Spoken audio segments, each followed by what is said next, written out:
So Facebook, when Zuckerberg testified back in April, March, the stock was trading 155 or so. I didn't think there was any way whatsoever that stock was going to rally from there. Traded north of $200, so it's dead wrong. Obviously saw what happened last quarter. What I'll say again is we are now lower in Facebook than we were after they reported that release when it was down 25%. And I happen to think that Facebook has existential risk that takes it back to that level, which will be very compelling on valuation.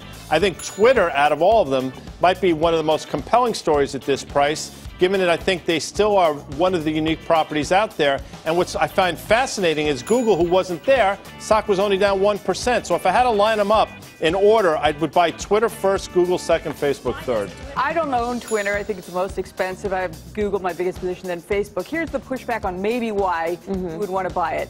If you were concerned about Dorsey doing a good job today, and you thought, all right, if he's not going to admit to enough, they're really going to come after him with regulations, right? I thought he actually did an excellent job, and I can't speak for all of the members of the Congress, but you can see on some of them, or the House, that they believe that he takes this very seriously, right? And that they want to try to do the right thing, which sort of takes some of the pressure off of the legislators to try to get something done, which is nearly impossible.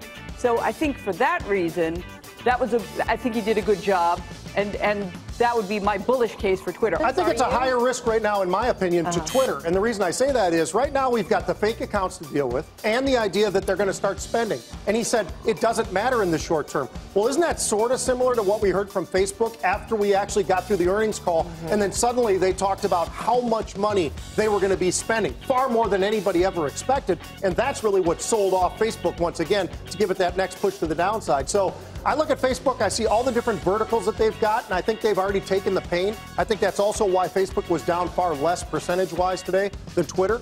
But Twitter, it does make you wonder. And I've said this many times before, and I've been pushed back on some of the guys on the desk even, when I've said I think they could have 30% of their accounts could be fake.